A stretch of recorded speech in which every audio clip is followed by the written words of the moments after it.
Ce jeudi 7 septembre 2023, le CEDEPS abritait la cérémonie de remise des diplômes pour le renforcement des capacités des filles par le sport et le jeu. Un projet initié par Right to Play. Edouard Ndong est le manager du projet Recap Jeux. Les objectifs de Right to Play dans la région sont multiples.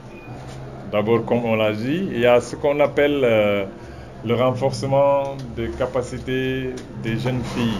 Déjà, le mot est englobant. Dans ce renforcement, il y a beaucoup de, comment on appelle ça, l'anglais dit life skills, des compétences de vie.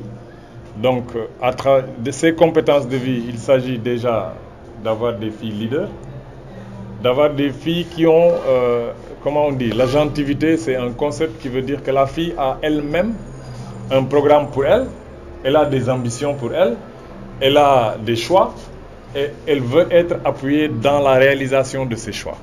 Ça, c'est un des piliers importants de ce projet-là. Ensuite, ce qu'on appelle la masculinité positive plutôt. La fille ne peut pas réaliser ça seule. Pour qu'elle réalise ses ambitions, son agentivité, elle a besoin de l'appui des hommes. Et des hommes dans les sociétés où nous sommes, au Sénégal, nous savons que l'homme est puissant. Bien ou mauvais, ça dépend. Et donc, si la fille veut réaliser ses rêves, elle a besoin que les hommes et les garçons soient des soutiens pour ses objectifs. Et ces soutiens-là, à travers beaucoup d'autres actions, c'est ce qu'on appelle la masculinité positive. Mais pas seulement les soutiens des hommes et des garçons dans les familles, dans la maison, mais il y a aussi les soutiens de la communauté. C'est-à-dire le village, le quartier, le village où habite la fille, elle a besoin aussi d'être soutenue par ce village, par cette communauté. Donc ça, c'est un autre aspect très important de ce projet-là. Demba Malik Faye, instructeur à la direction technique nationale de football et instructeur à la licence C FIFA. Selon lui, une telle formation est une première au Sénégal. C'est une première au Sénégal.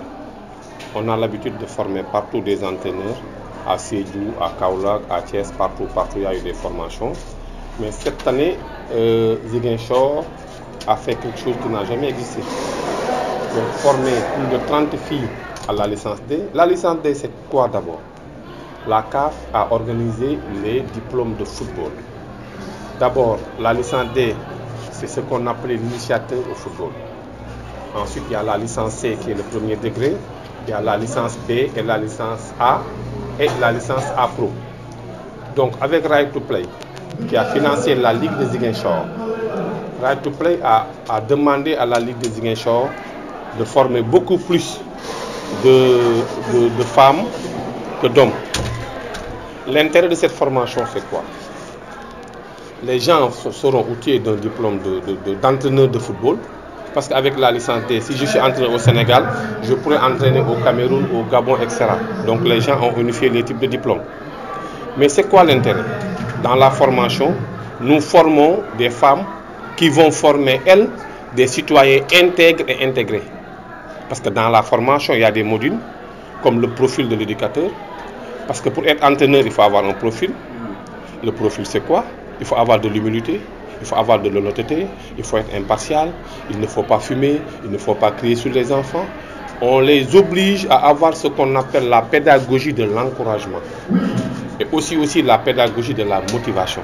Binta Diop, assistante sociale au Casa Sport et récipiendaire, magnifie l'initiative de Right to Play. C'est une grande ouverture pour nous, car c'est grâce à Right to Play qu'on est arrivé à un autre stade de notre vie, qui est le développement du sport chez les filles.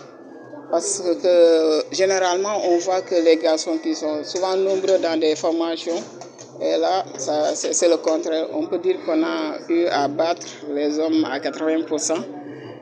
On est vraiment heureux de Right to Play et nous tenons aussi à remercier Right to Play pour cette formation. Et nous leur promettons aussi que nous ferons de nos mieux pour développer le sport, surtout je dirais, dans cette zone sud. 230 entraîneurs, hommes et femmes, ont été formés, dont 109 filles et 121 garçons. Et le budget s'élève à 8 millions de dollars canadiens.